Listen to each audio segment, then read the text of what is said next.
Okay, we are live. Hello, everybody. Welcome to the Palantir Weekly in Review. We have a special guest who will be here shortly. His name is Jeremy from Financial Education. Code Strap is in the chat. Hello. Kris, we see in the chat. Midwest Cannabis. Bunch of people, 44 people here already. Before Jeremy gets in, we're still waiting for him to come. We're just going to talk a little bit about some of the new updates in our own personal lives. Sachin is not going to be on the podcast for the next 2 months because he is heads down busy working. We're going to have to unfortunately replace him with someone else as a rotating guest over the next couple of weeks. Sachin, can you tell the audience sort of what you're working on in your personal life and what's going on? So I recently started a project with a large MNC. So I'll be leading the data strategy part. And at the end of the day, once it is finished, I have to present it to all the senior management, including CEO. So that's pretty much, and this is the biggest contract I have got entirely on my own and for my small company. So I really need to get it right. It's a large company, $65 billion market cap. They operate in nearly 100 countries. So I need my best focus for this one. And you know what happens if you guys have involved in problem solving, and problem solving is a creative exercise where you need to like deep down in the problem and you have to live with it for a while before your mind starts working for it. So the focus becomes more important. So I'll be shutting down my WhatsApp. I'll be shutting down. When I go like isolated, I'll be literally isolated in this particular case. I need to get it done. And hopefully I end up learning a lot more about the data strategy and what are the challenges the industry is facing at this particular time, where the industry is moving. Will be exposed to new technologies. Will be interviewing people from different companies. So hopefully, in terms of learning, it will be a good experience. Sincere apologies that I have to be away. Just to be careful that during this time, sometime what happens, you end up speaking something or writing something that could be very confidential, or it's interpreted based on something this. So I have to honor, all the confidentiality agreement and NDAs also. So be on the safer side. Haven't sold anything on Palantir yet. Idea is that if I get this project done, get some more money, pump everything in Palantir, then that's how it looks like for the time being. All right. What's up, Sean? How are you? What's up, guys? How we doing? Hey, Sean. Hey, Sachin, I'll tell you a funny story. I was on with a client today, and he literally says, "Wait, are you Sean from Invest to Live?" And I nearly shit my pants on the phone. He's like a senior executive of a major bank, and I'm like, "Oh shit." Wait, so he watched the YouTube? Like that's how he found you? Or He was like, I was looking up something on the video I did on Upstart was apparently very controversial. He found that, and he was like, "Wow, you were talking about predatory lending," and I was like, "Oh boy," because you're talking to a bank, right? Yeah. All good though. Yeah. Well, so I had like one incident like that. Like somebody very senior has asked me, "Do you do a YouTube channel? And how does it feel?" And he was more excited. Yeah, same. It was the same thing. Someone like you can do a YouTube channel. Then I said that I'm active on social media a bit. Then he was very surprised. Then he asked why it is. I said, but practically, I'm working on my own time, working on my own company, so I do not have corporate shackles as I used to have. So I'm a bit free to speak, and I like it. I meet a lot of very nice people. I get to learn from them. It really helps me to build investment thesis pretty fast. Sometime on companies, in the side groups we guys have, we discuss about it, the information we share. And then he said, "Man, please keep sharing with us if you find anything good, if you're investing anywhere." I said, okay, I'll do that. Just when you say that was my brother Kris Patel, you probably know him. Looks just like me. That you probably just mixed it up. There's no problem. It happens all the time. That's what I keep saying about me. Oh man, let me tell you, some people actually think I'm Palantrillion. Like me and Jay supposedly look similar, so they're like, "Congratulations on your interview with, like the Weejo guy," and I was like, "That's not me, but thanks for the sub."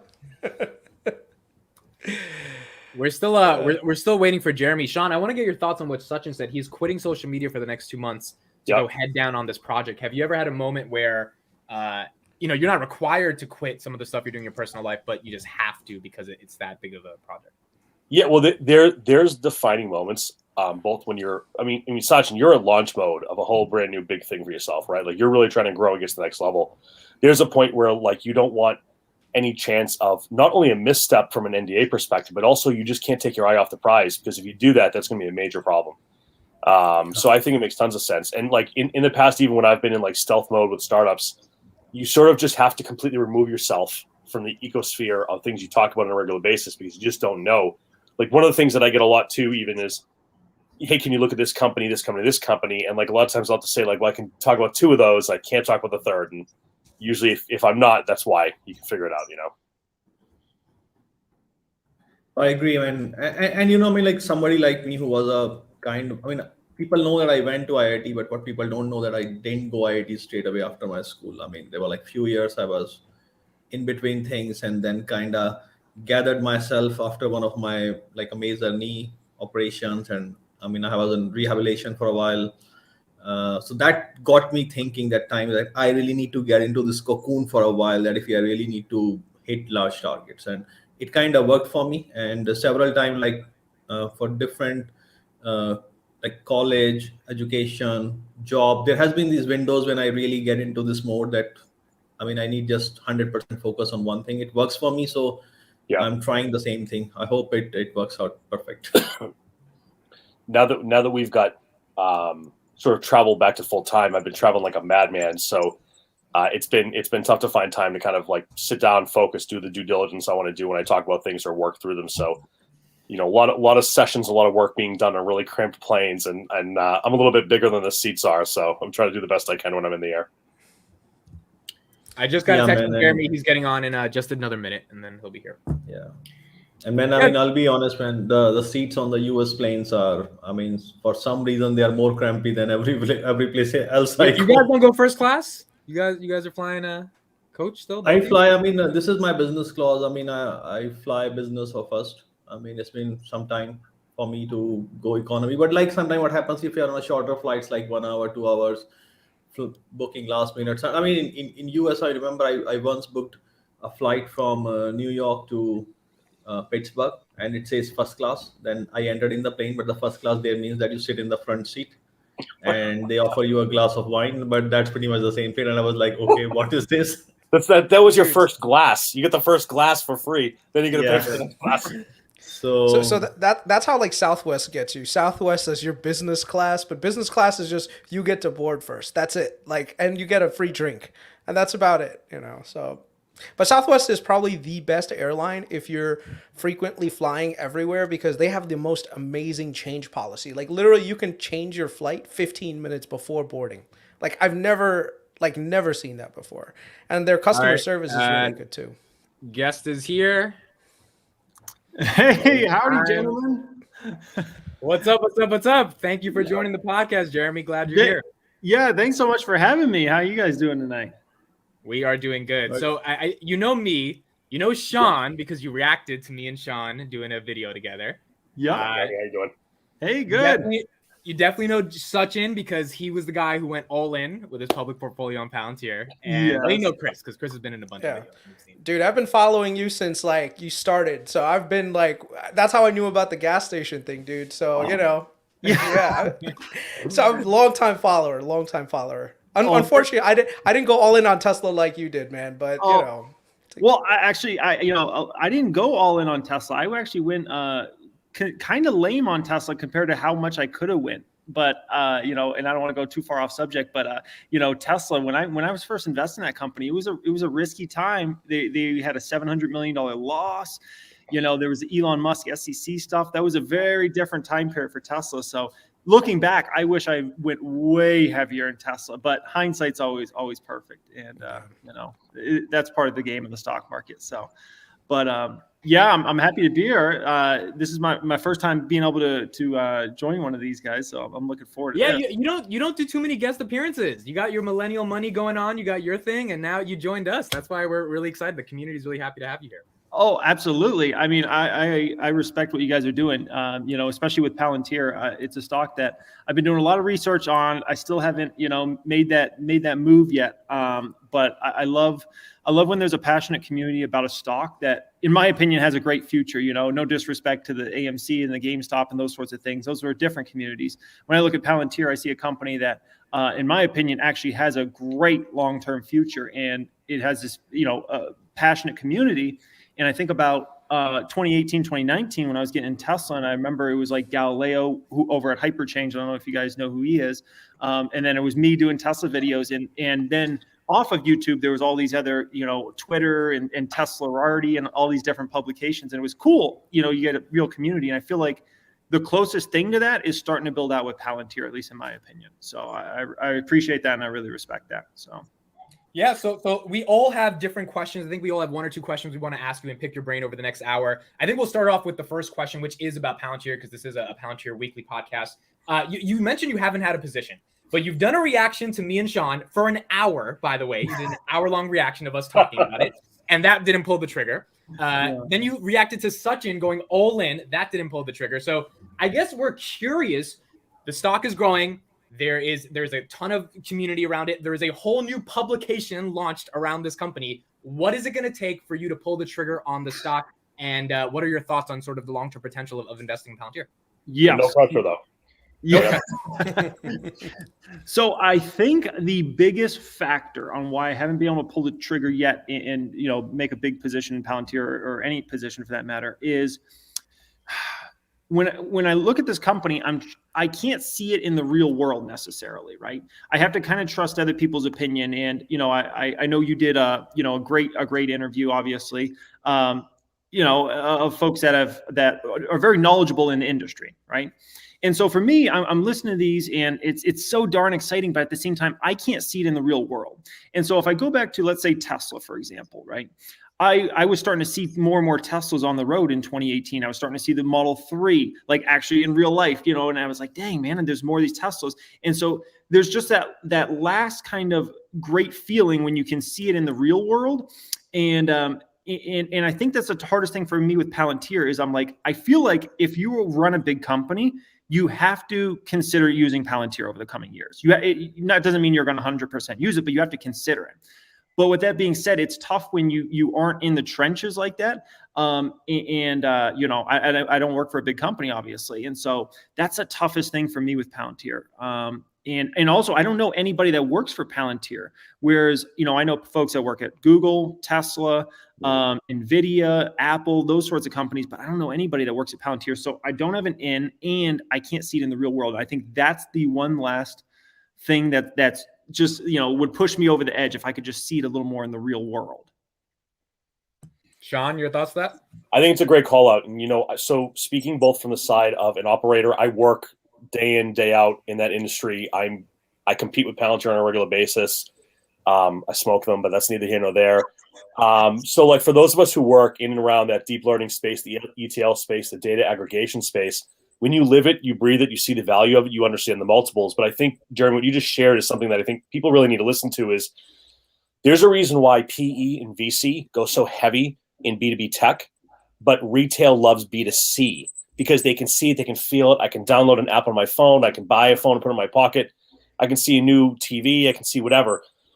This is where a lot of times people miss the boat early, or they misunderstand. They don't understand the metrics, the KPIs, or how to read a 10K from that kind of a play. So I think I love what you're saying here. I think it's a good call out because there is something so complex with this idea of aggregating complex data from complex systems into decomplexed outputs. But saying it's like, what the hell does that even mean, right? So we use words like AI, machine learning, deep learning, neural networks, and it's mumbo jumbo, it's spaghetti on the wall. But if I say, hey, 10 million iPhones just got sold, or 30,000 new Teslas hit the street, it's like I can feel it, I can see it. And to your point, Tesla next door, Tesla next door. It doesn't take much for me to see it. Everyone's got an iPhone in their pocket, so I think it's a great call, and it also causes a lot of. And to the rest of the guys here, to everyone watching this, I would say too, it's really interesting why you see sort of these kind of like tech sort of fanatic communities build up. It's because the people who live with it and breathe every day, myself, Sachin, Kris, we're in the weeds. I mean, I spend my entire day talking to executives of major companies about why they need deep data-driven strategies to operationalize intelligence. And you say that to someone on the street of why they should buy a stock that's at $11 when it used to be 20, and they're like, well, you're crazy, you don't get it, right? And it's because they don't see the connections, the ecosystem that we're adding trillions of data points a millisecond, right? And gigawatts of data. So it's a great call. I think it's really fair. And it's also why tech tends to have a bit of a lag where retail loves that B2C feel, something you put their hands on. So yeah, great point. I love it. And I think it's well pointed out there as well. Yeah, and I would love to get more takes on that. I think it's a really big subject we're on right now, because I always think about it in terms of like, if this company has a troubling quarter or two, am I going to be likely to sell it, right? And so if I think about a Palantir, let's say Palantir has an off quarter for whatever reason, right? And they grow 12%. Oh my gosh, when we expect them to grow 30%, let's say. Yep. Oh boy. And then I don't have an in the industry, and I'm like, what's wrong with Palantir?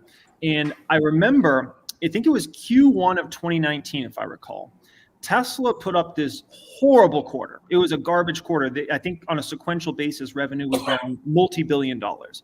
And that was when the stock pretty much sold off the heaviest. And a lot of people flooded out of that stock that were even retail. They're like, I'm done with this, right? The company's not growing. They're like, it has no demand. The only reason I was able to stay is just because I had so much conviction. I'm like, I see it in the real world. I'm like, I know people are going to come and buy these. Like, I don't believe this. And so I think about that in terms of Palantir. And I'm like, shoot, if this company had a troubling quarter, am I going to be able to hold through in that situation? So I think it's a really big subject, and especially for the retail crowd, especially. So yeah, great call. Sachin, your thoughts on that? Or sorry, Kris, go. You get Kris. Go ahead. Yeah.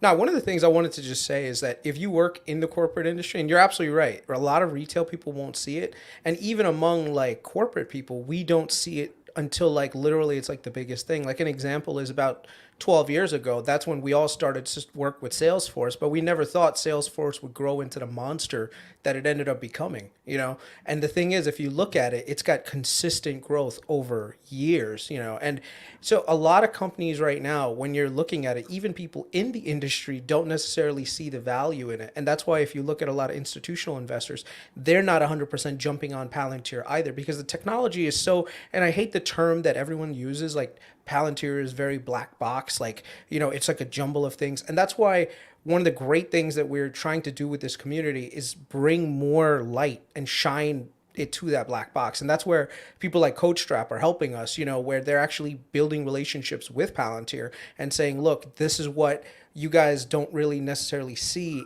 as a retail investor, but these are like the really cool foundational things that are going to be building out the big data OS in the next 10 years, So I would say this, like, look at the growth trajectory of companies like CRM, see what made them very popular, and see how many companies are adopting it. One of the great things that we're doing on Twitter, in our little Twitter community that we have, is that we're literally posting all the partnerships that Palantir is signing. And it's crazy to see, because right now Cam is probably running out of space on his wall of companies that Palantir is signing, which is good. And that's finding job descriptions with Palantir. Like we found Roblox yesterday, and it's just like it's a ton of them. Yeah, so that's the other thing. Like whenever we look at like LinkedIn, we look at Indeed, we're just seeing all over the place people say need Palantir Foundry experience, need Palantir Foundry experience. Like I'm even looking on job boards in India because they outsource so much like back end work to India. So like right now, there's a lot of companies that actually require Palantir Foundry experience in India. Who's like that's crazy because.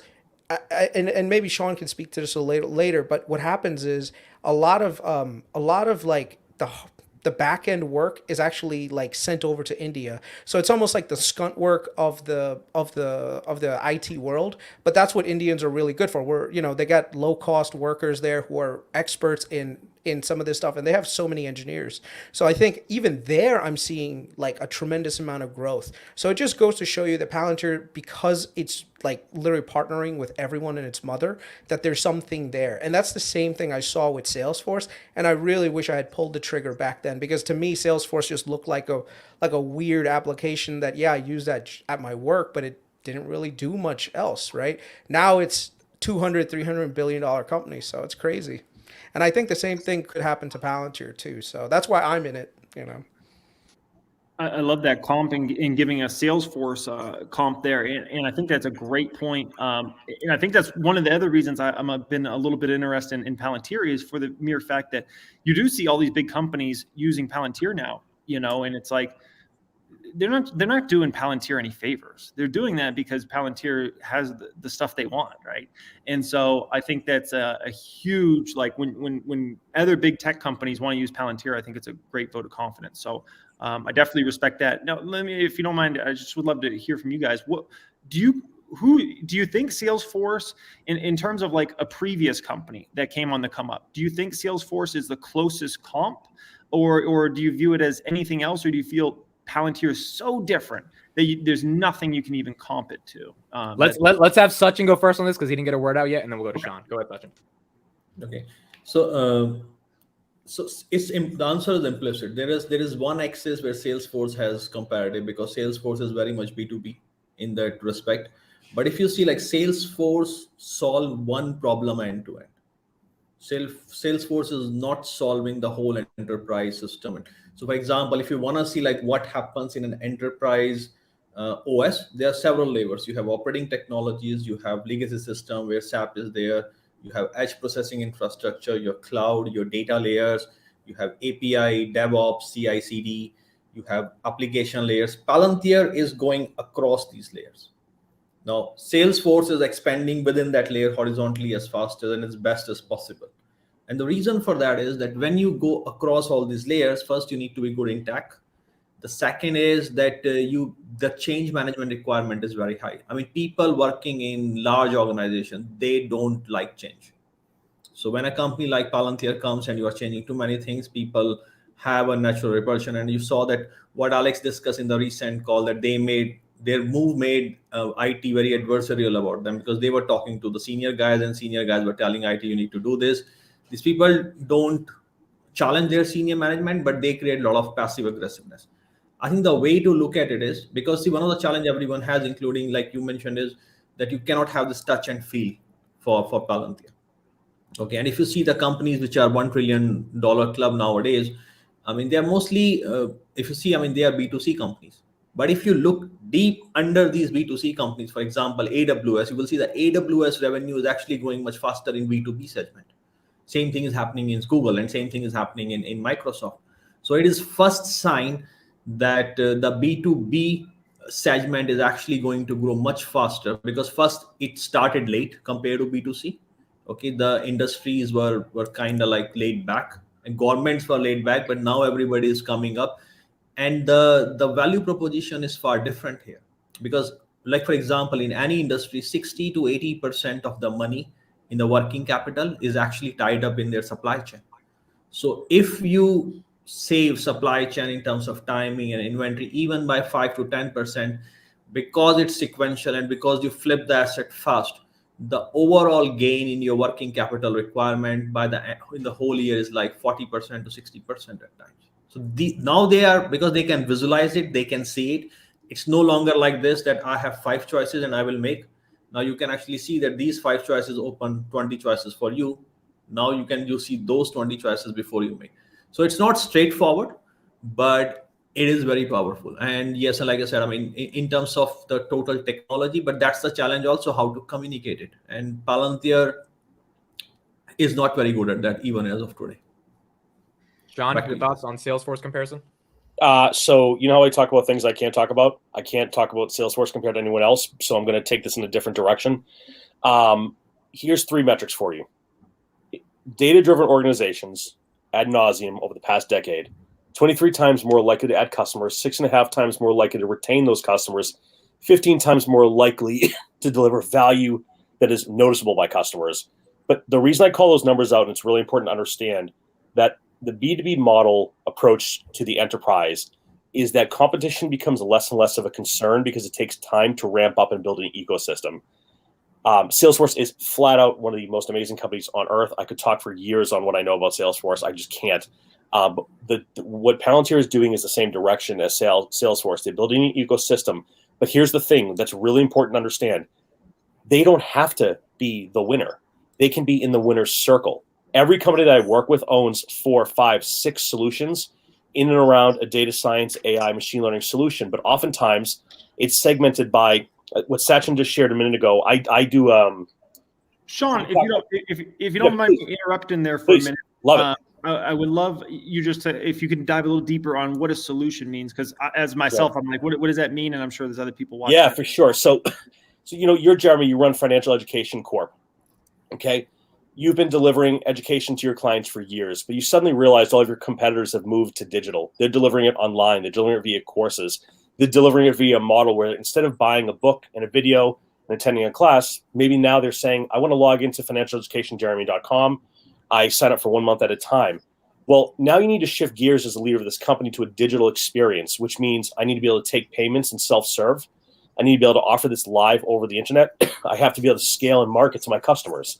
But this also means a whole new realm of competing in a digital space where you're bidding for ads. You now have to retain those customers. Before, you would sell them a book. They pay full price and they get the book. New book comes out, they got to buy a new book, right? New class comes out, got to buy a new class. In the SaaS model, this online model, this digital disruptive model, what happens is it's very, very expensive to get those customers, and you need them to stay as customers for a certain period of time. Maybe it's 6 months, maybe 7 months, whatever. So you have to start thinking about your customer acquisition cost. But then you have to think about how do you retain those customers. Then you have to think about, do they have good NPS or customer satisfaction scores? Then you go back to the beginning and say, well, shoot, I need to make sure that I have really strong marketing and leads that are driving those opportunities. And those opportunities are being driven to close. So this means that you've got data coming from advertising. You've got data coming from your sales team and your CRM like Salesforce.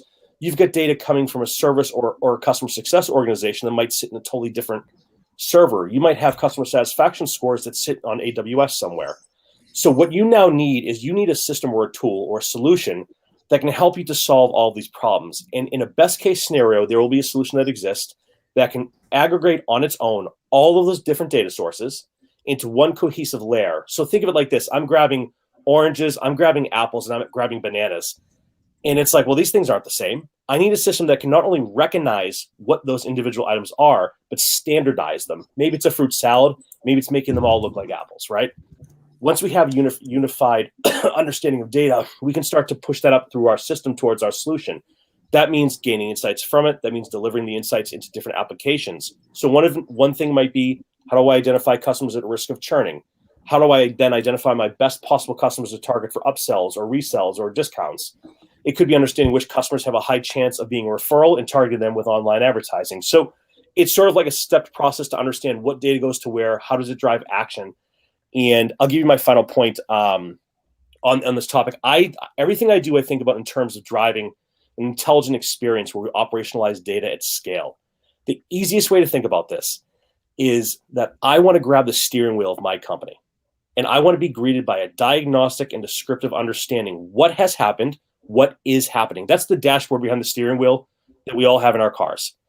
More so than that, I want a predictive and prescriptive experience. That's your GPS. That's where am I trying to get to? What's the best way to get there? What happens if I get off track? And what is the impact of getting on a different route going to do to me? So it's really that complete cohesive understanding of what has happened, what is happening, what direction am I going? What happens if I shift, miss, or can't get back on track? How do I get to my endpoint, the endpoint, or any of those kind of questions? So in the enterprise software space, when we talk about a solution, it's solving for problems. I think Sachin has said this really well before, and I've heard Kris talk about it great from his space in healthcare. A solution could be a single point of like, I just need a tool to predict customer churn. Another solution might be, I need a tool to help me aggregate data into one place. Another tool could be grabbing all that data and pushing it up into an application. The beauty of tools like Palantir is they're saying like, pump the brakes. We're going to do all of that. We're going to autonomously do it. We're going to make it easy to do it. We're going to build an ecosystem around it. We're going to solve for all of your problems. My final point here that I think is super important from an investment perspective, not just with Palantir, but with business-to-business tech in general within the enterprise software space, is there are going to be lots of winners. So for people who are thinking like, where should I put my time and money? How should I do my due diligence? I think what you'll find is many of these companies need, excuse me, allergies. Jeremy, you're bringing it out of me, man. A lot of companies have to go out there and understand that like different parts of our org need to interact with, gain data and gain insights from different solutions. So you might have someone who's writing stuff in Python or R. You might have someone who's leveraging Palantir at scale. You might have someone who's doing like an analytics as part of a native solution. So there's just a lot of different ways to think about it. But the beauty for all of us is, and I'll say it one more time and I'll be quiet, is they don't have to be the absolute winner. That's the beauty. This is a multi-trillion-dollar space spending out of their mind to keep up with data that will never stop and customers who will never stop demanding more from them. So with that, that's sort of my take on the enterprise solutioning and why it's okay to not necessarily be the sole winner. Because your point about competition, I love it. But hey, competition's great. Then we all get better, you know? That's my quick piece. Turn it over to you guys too. Yeah, I was gonna say I love that. It makes me think. There's some sort of feedback. I'm not sure where I'm getting that from, but it makes me think. Like if we think for a moment about other companies, a lot of times people think I have to be in the company that's clear winner, and if they're not number one, then I don't want to be in it. And so it sounds to me, Sean, like you're basically saying that they don't necessarily. I don't want to, I hope I'm not, putting words in your mouth, but you're saying Palantir doesn't necessarily have to win every big company. Is that there can be a lot of there's so much opportunity that Palantir, if they just get a chunk, they're good. If you walk in your kitchen right now and you've got a Whirlpool fridge, a different brand stove, a different brand dishwasher, your fridge still works perfectly. Maybe you got what made sense for you in that moment. That's what we're talking about. Most companies are going to have Oracle databases, IBM infrastructure, Palantir on top for analytics. No reason they can't all be in there, all win, and they all have huge contracts as well. Okay. Now, Jeremy, I've got to ask you a question. After the Q4 earnings call, I heard you talk about Palantir, and I heard you say something I didn't like. Oh, You're talking about the CEO, and you were like, I've seen a couple interviews with him. He's kind of eccentric, and it was a little bit of negative undertone to the way you were describing my idol. No, I'm not kidding. That's my actual idol is Drake. That's a day for another conversation. There we go. but like so when the CEO drops an F-bomb 2 times at an earnings call, I love it. I'm excited. I'm like, he's going for the whole thing. This is the investment that I'm either going to get rich on, or the opportunity cost of that capital is going to go to zero, and I have to live with that. Why does that excite you? Do you like the management team, Peter Thiel? Like, can you give your thoughts on management? Yeah. So first off, like that's not usually the stuff that turns me off, because if I was turned off by that, Tesla, I could have never been in that because obviously Elon can be very, very controversial, as we all know. But what a little turns me off with Alex Karp was specifically, there's a couple interviews I've seen with him shortly after the company actually went public. And I believe one of them was on CNBC. And if you're doing a CNBC interview, I want to hear you really talk about your business, get into the nitty gritty, get into the financials and those sorts of things. And I watched that interview and it seemed like he kept taking it to this place of, which I'm not saying it's a bad thing. He was talking about like very, very big picture on like, how the world's messed up and these sorts of things. But it seemed like he kept just taking the interview to this like way broader perspective when I kind of felt like, especially with let's be honest, Palantir is a very confusing stock. For most folks, like I'm listening to you guys, and back to what you asked me at the beginning. You asked me one of the reasons I haven't gotten into stock, yet, and I'll just be honest. Listening to you guys, I have a lot more work to do. You know what I mean? Like I can tell when I'm just outclassed on a stock, and I have to feel like I'm at a very high level. And so with a stock like Palantir, I feel like it's Alex Karp's. One of his biggest things he can do to help out the stock and investors understand it is really dig into the financials. But that's not his specialty. And I even know on the last conference call, he even said that he's like, I'm not the guy that usually gets into this type of stuff. So I respect him. Obviously he's a visionary. He's built an incredible company that has a very bright future. It's just I wish he would get a little more into the numbers and those sorts of things when he's presented, especially if it's like interviews on big financial networks. So that's my only kind of I would guess you could say kind of negative opinion kind of there. Yeah, one of the things I'll add to that is that it's and I agree with you. It's really hard to explain what Palantir honestly just 100% does. But one of the things I'll tell you, it's industry agnostic. I know what that means is that this stuff can be ported over into anything. And that's what data is. Data is industry agnostic. You can take data and put it anywhere, and as long as you have the right software that's going to build on it, you're going to be able to port it into this thing. So a lot of people think, even from explain it in layman terms, that's like the hardest thing to do for this stuff like this. And the way that I would say it is, can you explain Windows to me? to someone back in 1995, they're like, what's an operating system? Right now, everyone's like, yeah, it's the thing that's on the computer, right? But beyond that, it's not really explainable. But guess what? Whether you're in healthcare, whether you're in energy, whether you're in any sort of industry, everyone is using Windows, right? So that's what I would say that like Palantir is, but it's not necessarily an operating system on a computer that physically you're going to be able to touch, but it's something that industry leaders, and especially decision makers in an organization, they're going to be able to work with and play with and actually do things on. So that's what it is, and that's going to be one of the I would say like limitations on Palantir, in that it's not going to be able to like describe everything that it does. But if you look at all the partners that it's been able to sign, you're talking about EV toll companies, you're talking about energy companies, whether you're a small company, a mid-size or large. Every single industry, Palantir could be ported into. So imagine the total addressable market for a company like that. And that's the thing. So a lot of software companies right now, they're very niche, where they only target one industry or one sector. Palantir is targeting everything. So Yeah, I'll just jump in real quick here, because I thought there was a great point you made there, Kris, about kind of understanding the company and whatnot. And one thing I will say that I think retail has advantage over Wall Street right now when it comes to Palantir is really understanding this company, because I don't think Wall Street gets Palantir at all right now, just to be honest.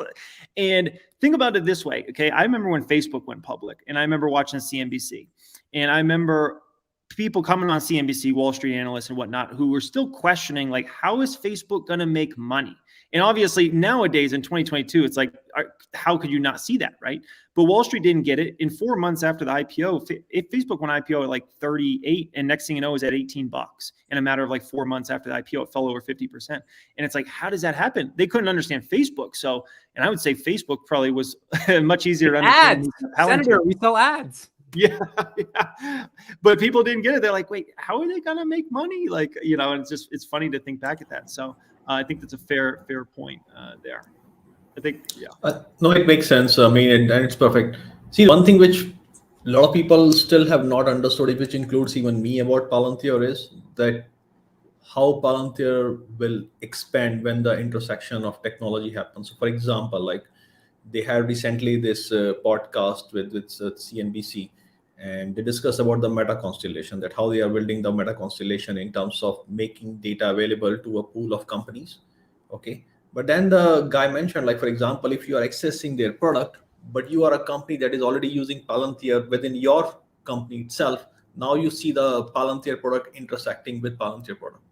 So the amount of digital twin integration that you can get at an operation level is whole different level. And he cited the example from the energy industry where I come from, and I immediately get it, because one thing is the satellite data is telling you that, okay, you are having a methane emission high during this month. But how do you actually take that information, plug it into your digital twin for the operation facilities, and run the simulations to figure it out, how to actually better manage it? It's energy is actually going to be more complicated moving forward, because despite what is happening in Russia-Ukraine crisis, we are going to enter into a world where energy is going to be abundant. Okay, so the volatility around it, the strategies around it is going to be very different from what it was like 10-15 years ago, where the idea is you just pump the oil and you'll make the money. It's not going to be like that in coming time. So scenario planning, scenario simulation, and to actually see your company in a whole digital way, it could be a game changer. But people have to see it. We have not seen it. I mean, you have seen the case of Tesla. I mean, when Tesla came with over-the-air updates, people think it's kind of a gimmicky thing. But like then Tesla showed that it is actually improving the product it has already sold. In the auto industry, that never happens. I mean, the product only depreciates after you sell it. So that's why people find it very difficult. And even like, for me, like I failed to understand Tesla for a very long time, because I live in Malaysia. I haven't seen Tesla. During one of my trip to Hong Kong, I actually get to sit in Tesla, and that's, man, dude, this is what everything my professor taught me in the strategy class about Tesla is wrong. I mean, he told me the strategy, and he said, yeah, but company is already $34 billion. It's overvalued. And I said, yeah, it makes sense. The company is overvalued. But the moment I experienced that, it was a whole different thing. And I said, okay, now I understood it, what I'm going to do about it. Okay, and that is where I decided, okay, I looked at other companies. I said, okay, I'm going that time. My time was to go all in for SpaceX. So whatever money I had, I mean, I pulled my plugs from everywhere else. I used my connection and I invested as much as possible for me that time in SpaceX. So I totally agree with you. It's very difficult to feel. The only thing I would ask, like retail, to think about it is that look at the companies you like and try to identify that how much money they are making now from businesses than B2C. And you would see that there is a very high trend that B2B section of revenue is increasing very fast. If you can validate this trend by yourself, ask yourself what you are going to do about it. Okay, back to you guys. Yeah. Jeremy, you going to say something or no? No, there was a good point. I think Sean wants to say something. So Okay, Sean, go ahead. You got it. Yeah, no worries. So like the one advantage of being, I'm assuming probably the much older guy on the call today, is when I started investing, which was, in the late 90s, things were not like they are today. Okay. Like we were investing in online book companies. They're totally worthless, right? And haven't done it. Oh, it's like, oh no, wait, that's Amazon, right? One of the most dominant players ever in the history of data storage, analytics, and access. And you think like sometimes what you have to do is stand back. And to be fair, I want to call it out. Like, I like Palantir, I hold Palantir, but this isn't like 90% of my portfolio. It's like 1% of my portfolio, right? I'm a very well diversified across multiple asset classes, all these things. But that's the advantage I have, is having done this for so long. I can take a step back and look at these things. And I look back at a lot of these companies that were coming out during the internet age. And it's a good perspective to have. But even more so, I used the GPS example earlier. When I had my 1983 Buick Regal, which was green on the inside, green on the outside, very sexy car, let me tell you. If you told me there was going to be a TV screen that could talk to me, follow me around and tell me where to go, I'd be like, get this dude a straitjacket. He's completely out of his mind. In 2022, if you walk into a car dealer, you were like, hey, I don't need a GPS or screen or a radio or anything. They'd be like, well, we don't make those. That's crazy. Why would you do that? And I think a lot of people invest like it's 1980, and a lot of executives buy like it's 1980. And retail, the advantage, Jeremy, you mentioned this a minute ago, is retail can quickly go in, ascertain where things are and where they're going so much faster than an investment fund or firm that has to not only prove their conviction, but then put on institutional level buying. It's turning a gigantic ship, and we're all on jet skis. Mine's probably sinking more than yours, but still. And I think that this is a good call out because we got introduced to a whole new realm of understanding a company and projections because of the way the dot-com bubble burst. Now, when we look at these companies, we understand it's not just a factor of looking at quarter-over-quarter financials, although people love to look at that, of course, because of analysts. The reality is we need to look at the brains of the people who are running it, the vision for what they're building, the connectivity, and what it can scale and become. And whether we're talking about SPACs or we're talking about acquisitions, we're in a time right now where we have found, and I think there's a bunch of companies I invest in that are very similar to Palantir. And what I'm looking for is I'm looking for Levi's from the 1800s. I don't want the companies that are digging the gold. I want the companies that are selling the shovels and the jeans and the bags to carry the gold. And I think that's what we have here. Well, everyone else in the entire ecosystem is building, gathering, and storing data at scale. There's very few people who can actually deliver insights from that. And that, to me, is the golden goose that's just out of reach, which means we're still building towards it. So that's my take on it, just from some perspective from being in these markets back in the late 90s and seeing the change. I often joke, like, we used to have to sell it by, in fractions in those days before they switched over to the decimal system. So for those who don't know, like I've been around this for a little while. So it's really interesting to have their perspective. I just want to share that, if all we look at it is, are they a DNA? CodeStrap, I saw him write somewhere in here, but I wasn't following it. If all we see them as is an analytics company, then the valuation makes no sense. If we see them as next generation data aggregation, automation, delivery of insights at scale, platform-based layered solutions, that's a big thing they can solve. They can solve for a lot of stuff. So sometimes you got to think big and then make sure your conviction matches the size of your investment in something. So I love that. If I think about another reason I think a lot of folks have trouble understanding this one, whether it's retail or Wall Street, is trying to figure out who is the most direct competition for Palantir. And it comes across, and I'd love to hear all your guys' perspectives on this, but it comes across like there's really no direct competition for Palantir. At least that's on the surface level. Maybe that's not true, but I would love to hear you guys take on that and who you see as being the most direct competition to somebody like Palantir. Because then people can look at it and be like, well, this company's valued like this, they're growing like this, they're kind of a competitor. Okay, because I hear Snowflake a lot put out there, but I don't know. I'm not into the weeds enough to understand if Snowflake and Palantir are really that direct, or if they're kind of this other thing. So yeah, I'd just love to hear you guys take on that. Sachin, you could speak to that. Yeah, let me take on that one. I spent like last week explaining several senior executives that who's competition. So I think the way to look at it is, like I said, this there is an implicit competition at this point, and this implicit net will reduce. And let me explain it how. See, if you see Snowflake and if you see Palantir, one company has $100,000 revenue per client. Another company has nearly $6-7 million revenue per client. So you can see that there is a basic difference. So what is this difference coming up? See, like I said, when we are talking, and as Sean explained, like there are different components of enterprise OS. So for example, say there are two worlds, Jeremy. Would you like to buy Tesla, or would you like to buy kit where you can build your own EV? And that is the world of building your own EV is Snowflake, Harness. So what is happening is, and you need to understand, like when things happen, there's a human factor of these things.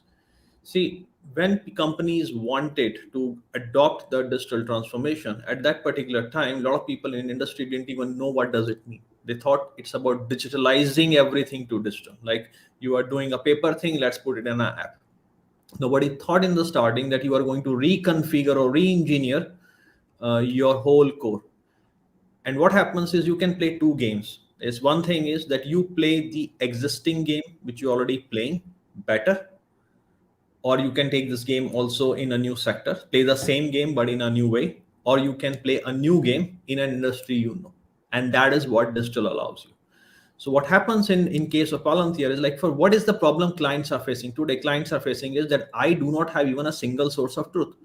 Despite all these shiny slides, you go to people, they will tell you, and Sean knows this very well because he's sitting in the trenches. People say, I still don't have a working database. I don't have a working data layer. I don't have a data lake. I mean, so people are solving the data problem first. So that is where Snowflake gets an advantage, because a lot of people have these digital transformation that has misfired. So Snowflake can go and they say, we can make your life simple. Snowflake makes your life simple. And simple is good. That's what works for them. Snowflake never tells you and never claims that they are going to solve the most complex problem of your companies. They are not going to solve the business problems. Eventually, people need them, and they say, okay, but we can bring our partners. So question for you is that if you build a partners, and you can see, guys, if you go back to your high schools, you can see you have a close group of friends, but then friends move into a different direction. So you cannot have the same kind of relationship as you move forward. So all these partners, so for example, like if Microsoft has a partnership with C3 AI is a $2 billion company. This is a $1 trillion company. When they grow and they move in different direction, their motives and their engagement with business is always going to be different. So the partnership cannot grow in that way. So there is a value leakage in that. So the question for everyone is, am I going to buy a finished product? And why don't I focus my energy and my resources on my business and let somebody take care of the digital portion of it? Because if you are doing it yourself, what is happening is you are hiring a lot of people from Google, you're hiring a lot of people from Amazon. And these people came from a background where they were writing code to solve the problem. So if I hire people from Amazon and I say, I want you to solve a production optimization for an oil field gas asset, they are listening that I need to write a code to solve this problem. They are not listening that find a solution which already exists in the market. So there are like these human elements, and this is what I call like the contextual thinking, which is more important. So in this regard, there is no comparison between a Snowflake and Palantir, but it will only come when companies move towards a use case. And the question comes on the large tech, like companies like AWS. So if you go to AWS, what is AWS premium solution to sell you is infrastructure first. Then they will say, oh yeah, we have other services. They want to sell you infrastructure first. If you go to Palantir and you go to say, Palantir, can you give us Palantir Cloud? They say, yes, we can give you Palantir Cloud on-prem also if you are buying Foundry from us. So you see, they are both are providing you cloud in a way, but they are providing it with a different focus. Where AWS, Google, and Microsoft has a lot of investment in infrastructure because they are the user of their own infrastructure. They're all B2C, they're all businesses, they're all the services, so they can subsidize that cost. So for them, it makes a lot of sense to grow their infrastructure as a base model first. But if you go to Palantir, for them, if they start going more into infrastructure, they will burn up a lot of cash for a low margin thing for the time being. So their focus, like CodeStrap has also discussed, Sane has also discussed in the past, their idea is that why don't we can give you physical cloud, which they do it for some of the clients, especially in the government, but they don't publicize it. But they say, why don't we help you build a soft layer on existing clouds which you're already using? So focus. So what they are doing is one part, how they are doing is another part. They are going all these things. They are doing CI/CD. They are doing, Apollo is there for all the edge processing and edge AI. They have the whole ontology layer. The last and the most important thing is that your database has to be dynamic and has to be a living entity. That means it has to understand how relationships are evolving. And if you want to use a data in a context for which it was not captured, relational database has severe drawbacks there. And that is what Palantir actually is trying to, this is what the idea of using ontology, that you can use it with suddenly a different attribute and context for which the data was not initially designed for. Because their view of world is that a lot of people, including Palantir, including me in energy, I don't know how we are going to use data 10 years down the line. There are views we have, but it is certain that 10 years down the line, we'll be solving problems which we are not even envisaging at this time. So that's why the word future proof, in my opinion, for Palantir is kind of apt. Back to you guys. Someone made a joke in the chat, Jeremy. If Palantir was a frozen item, Jeremy would buy it. So I think that transitions to another question I have. You obviously have a big influence on YouTube. I would say you're one of the top 3-4 OG people in the finance space on YouTube. And your strategy has been, especially over the past year, these stocks that are like a TTCF, Honest, Smile Direct Club, these types of stocks. And that's kind of been your core strategy, buying the dip on those, because I think I've heard you say that they have a low float. People don't really get them, right? They haven't done the digging of going to the targets and actually seeing the TTCF, the sort of consumer research that you've done. So when they hit, they're going to hit.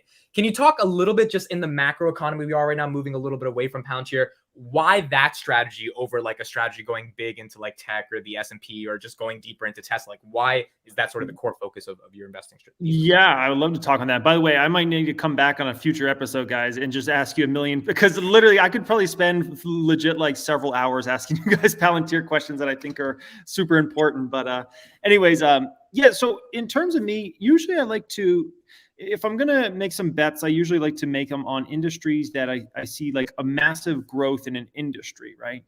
And so recently I've been making some bets in the plant-based food industry, because I think the plant-based food industry is about to have a pretty epic next decade. And so two of the stocks I'm investing the heaviest in right now, one's TTCF, and then the other is a company named Oatly. I don't know if you guys ever heard of that one, but they make products that are basically going to kind of replace a lot of the dairy industry. And as somebody that used to drink 2 to 3 gallons of milk a week, cow's milk, I've completely switched to Oatly, and that was really powerful. And that was one of the reasons I started looking in the company, and then happened to be a beaten down dog stock, and I put everything together. So that's something I can see in the real world. I see more and more people around me starting to go toward vegan diets, either 100% or at least testing it out. And so that's just one of those things that I'm like, I feel like that plant-based food movement is just going to get exponentially bigger over the next 5, 10, 15, 20 years. So that's why I've been placing a lot of chips there. Honest is just that's just a random stock that I think is undervalued right now. It's not really a bet on an industry or anything like that. But Oatly and Tattooed Chef, those are specific kind of bets in that industry. I also think Beyond Meat is attractive. I don't think it's as attractive as the other two, but I think that one is a pretty attractive stock. So but yeah, usually if I'm going to play some bets, I like to place them on an industry that I'm very confident is going to grow exponentially. And, if we take it back to like Tesla, I was so convinced even in 2018, 2019, that I'm like, I don't know if it's 10 years from now or 15 years from now, but I can't imagine somebody going to buy a new vehicle in the year 2030 and them saying, give me the internal combustion engine. Give me that ICE vehicle. Like I can't even comprehend that. I'm like, maybe in the used market, but for a new vehicle, is that really going to happen? And so, I see a similar trend in plant-based food. I think it's going to take longer to play out because you're talking about, I think for some people, they're going to think the move, if they're going to try to go to plant-based, is going to be harder than it is. And what I found is it actually was pretty easy. And as somebody that, since I was a child, you ate meat with almost everything. Lunch, you ate bologna sandwich or ham sandwich or whatever. And dinner, you ate meat. You ate meat all the time. Breakfast, you ate sausage, bacon, stuff like that. It was so easy for me to actually get off. And so, but anyways, that's kind of the bet in that. I've also invested in a couple actually marijuana stocks recently over the last year or two, because I think federal legalization is coming down the pipe. I think the majority of Americans would say we should legalize, right? And so I think that's coming down the pipe. And so there's a couple specific bets I made there. And one of those is Planet 13, which is here in Vegas. I can drive by the store. I can see how busy it is, which is one of the, back to what we were talking about earlier. It's like you can see it in the real world, man. It's so interesting. I heard you got Monster, right? Because you were working at a convenience store and you saw people drinking Monster, and like 100%. Yeah, Monster was called Hanson's Natural Beverage back in the day. Yeah. And I would look, I'd look at the data for how many cans we were selling. In Monster, like the regular flavor and even like the non-sugar, those were some of the fastest moving products. And I would, be working, it would be like 5 a.m., 4 a.m. Landscapers would be coming in, just buying two monsters. And it's like, dude, you see this in front of your face and it's like, you got to start putting these things together. So yeah, but anywho, that's one of the things I like to bet on is industries I see that have, exponential growth in front of them. I think it makes it easier than trying to bet on necessarily a winner in a shrinking space or something like that, right?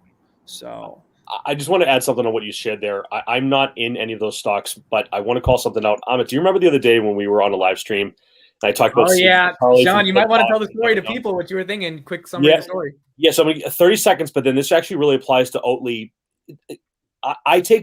Because I travel so much for work, I take due diligence in a very serious way. I want high conviction because I make very large trades.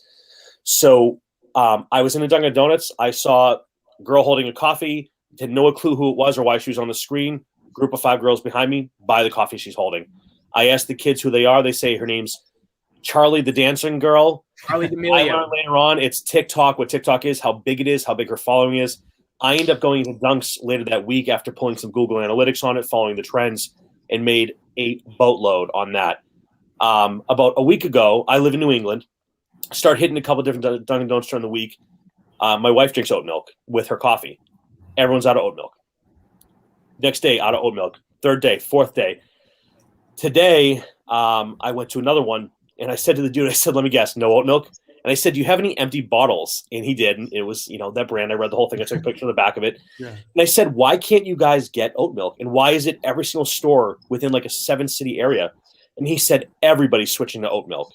And now that's not complete due diligence, but that's where I start building my conviction into a position is I've now heard 10 stores within, good 30, 40 miles. I do a lot of traveling.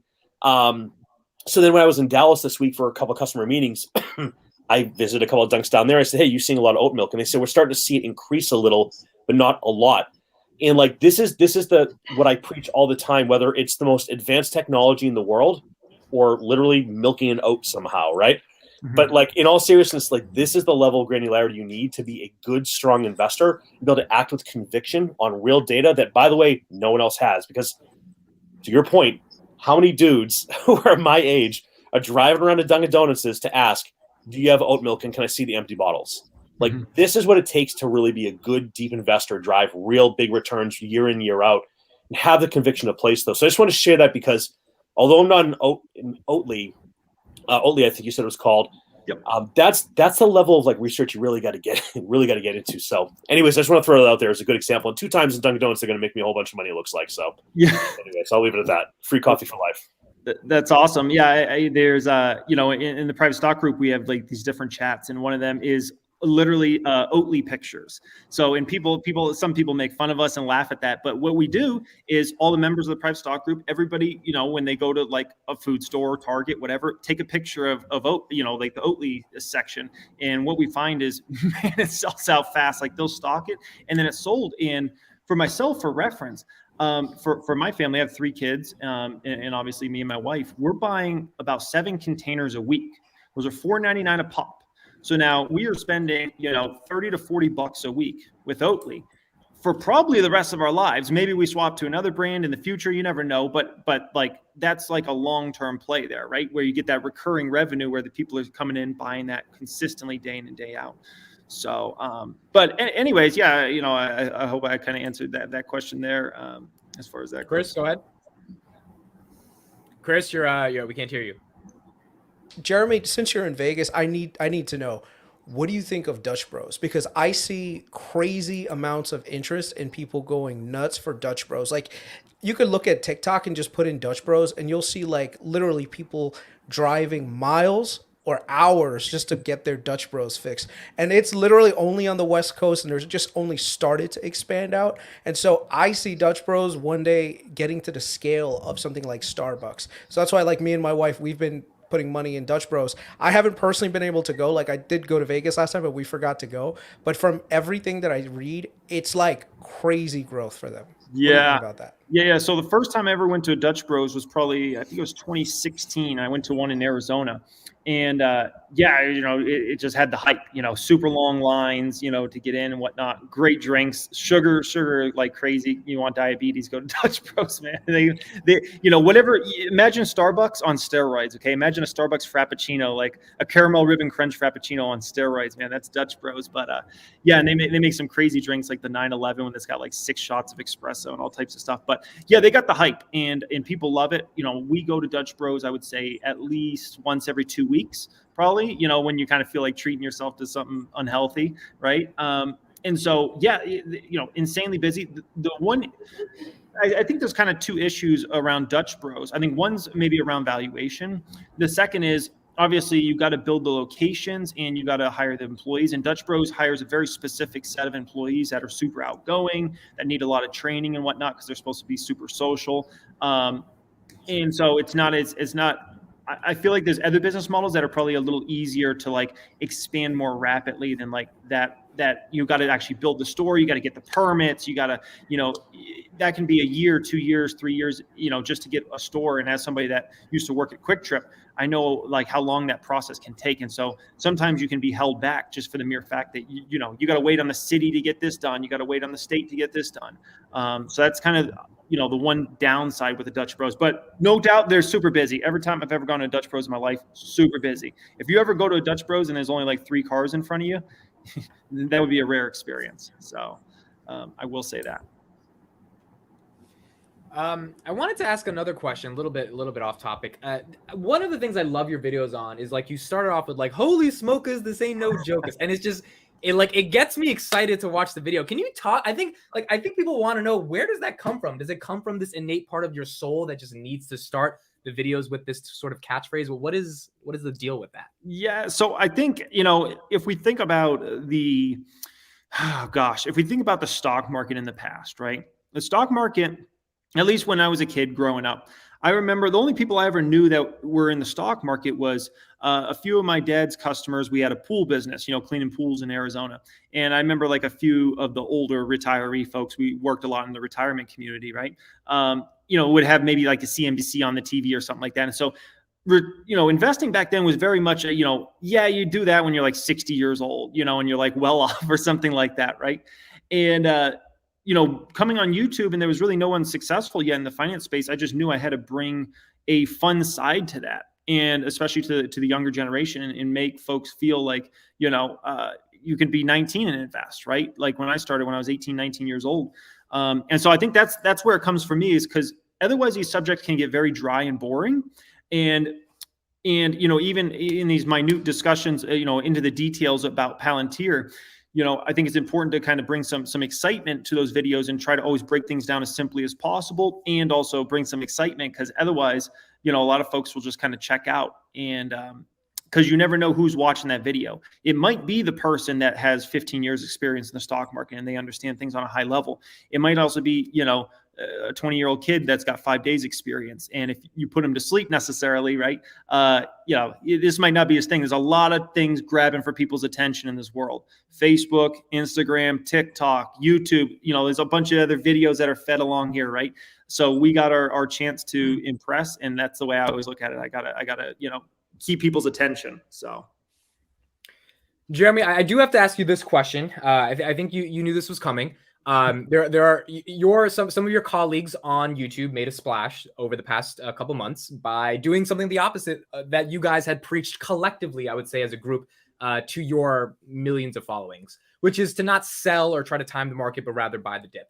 I guess I want to know what is your conviction and thesis around that strategy around stocks getting beat up, have conviction, don't try to time and come back later when it on some like up and down swing, but just keep buying it and having that conviction because you stayed true to it over the past couple of months. And it looks like we're going to, get out of this bear market that we've been in. I don't know when that's going to happen, but eventually it will. And I think you would make a lot of money, and a lot of people who bought the dip will make a lot of money on that. So can you kind of speak to that thesis overall as an investing strategy? Yeah, 100%. I think first off, for me, somebody who's been doing this for about 14 years, it's probably easier said than done because I understand if you're a newer investor, when you're going through your first rough market and you're getting shredded, right? I think I definitely sympathize with the fact that it can be tough. But I think one of the things that helps you is you just look at history, right?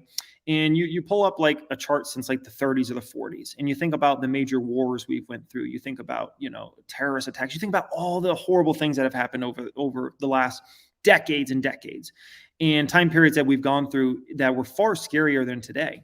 And you realize that every single time you ever got a true dip in the market, 20%, 30%, 40% dip, which come very few and far between, it was just a massive buying opportunity. And the only way you shouldn't take advantage of that is if you are permanently pessimistic on the United States of America and American corporations.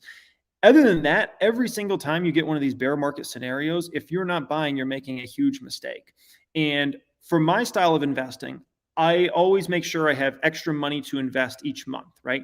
So as long as you're in that sort of position where you always have extra money to invest each month, it could be $500 a month, it could be $1,000, it could be $10,000, depending on how much you make, right? As long as you always got extra money to invest, you're always ready to buy the dip, and you should never have fear. And especially if you're young, which, let's be honest, most of the people watching our videos are anywhere between the age of 25 and 45, which is young. It was just young, life expectancy, I'm sure, is going to be, 80, 90, 100 years old in the future. And so the way I look at it is I'm like, if you're not retiring tomorrow, who cares? If the market goes down, let's say the market goes down for the next year straight, which would be crazy. That would be like an 08, 09 type scenario where the market just gets shredded for a year straight. That's just a massive buy the dip opportunity. And you get to just load up on shares. And I think it's a fallacy to think I'm going to try to get all out of stocks right now and then buy the bottom or something like that. I think that's just a losing strategy in the end. And as somebody that tried it once, I tried it in 2015 and I just realized, oh my gosh, I'm just starting to gamble. And next thing I was in the market, out of the market, in the market. I even owned gold for 3 days. It's the only time in my life I ever owned gold. I went all for a 3-day span. What am I doing with myself? Oh gosh. And that was a worst year I ever had in the stock market, just a disaster. And I definitely can see other folks going down that path. And so at the end of the day, the market dip's huge, and companies that you love for the next 5-10 years are extremely discounted. You got to buy the dip. And if you can't buy the dip in the tough market, you don't belong. You don't belong as an individual stock picker, just flat out. Because if only you can buy in the good times when everything's at a 52-week high, an all-time high, like this game's not for you. At that point, just do index fund and never look at your money. Just index fund. So do you feel like you have a little bit of a moral, I don't know if that's the best word, responsibility given your audience? I mean, I know we all say we're not financial advisors, but people look to you, 60, 70,000 people a day for some advice, and just your thoughts. Do you think that if you had done a move where in January where, you kind of sold out and we're trying to time it, it would have done a disservice to, I guess, your brand, but mainly your audience that like listens to your hypothesis on investing? Yeah. And I saw somebody make a comment recently, and it kind of struck me. And they said, Jeremy needs to quit trying to be the gatekeeper of YouTube. And I was like, dang, am I trying to be the gatekeeper of YouTube? And I was like, you know what? I think I am. And I don't necessarily mind it because what do they mean by gatekeeper of YouTube? I think because I was probably the first like really successful person on YouTube, and I have really strong views. And I obviously came out and attacked the strategy of trying to get out of the market, sell your portfolio. And people are like, no, you can do whatever you want, trade. And I look at that and I say, well, then that's going to be the influence on the next generation that's coming up in the stock market. They're going to think I can sell out of my portfolio and time the market. And, I think it might go down. So let me cash out my stocks and let me try to buy back in. Palantir's at 13. I don't know. It might go back down to 11. Let me sell out all of my Palantir and try to buy. That's just a losing strategy. And so I think it is a bit. And as long as I'm on YouTube, I'm probably going to try to take that wave. And the people that I really appreciate and try to promote on this platform are definitely folks that are more of the people that are just like, dude, that's not the way this game. Focus on the long term. Buy the dip if it's a great company. Think about the fundamentals. Look at the balance sheet. Look at the income statement. Those sorts of things. Listen to conference calls. Do your research. And that's just the stuff I really respect. And the whole trading game, I can't get into that. Which is that mentality of in and out, and trying to make the quick money. It's just, for me, it's just not the thing. And so I think ultimately a lot more people will lose money doing that strategy than if they just focused on long-term investing and buying companies they love for the next 5-10 years and building out a portfolio of 5, 10, 15 stocks if they want. Right. So yeah, that's my opinion on that. One of the things I would add too, I think the average person who's jumping in and getting involved for the first time, under a year or two, they might spend months studying a stock, a sector, an industry. But you know what no one does is understand market operations, how a stock actually gets cleared on the back end, how a bid-ask spread can change through the day. So your ability to get in at a good price is completely up to someone else on a whim based on how much they want to make on your trade as a middleman between two people on an exchange. So it's important to understand that there are a lot of people out there, especially on the professional institutional side, they see all of those trades. So they can play both sides of this. They can create markets. They can connect them at better prices. All the BS we see on TV of like no commissions, best trades, we save you money. It's like, listen, these companies make billions of dollars. They're making it somewhere. And I'm not talking about just Robinhood. I'm talking about the major players here.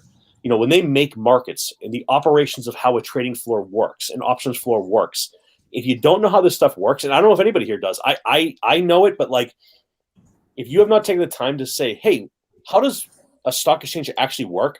I really implore everyone watching this and everyone watching all of the great guys on this show right now, their channels, understand how the markets work, to understand why things get priced the way they do, who holds them, who creates them, who moves them, who's selling them to you, right? When you have a market versus a limit order, who's filling that order and why? Why is the spread change? Because that's the fundamentals. Those are the building blocks. That is the foundation of your investing. If you want to be a trader, if you want to be an investor, you don't give a shit about spreads. A 3-cent difference in the stock, who cares? I'm going to hold it for 60 years, 40 years, 30 years, whatever. 60 years.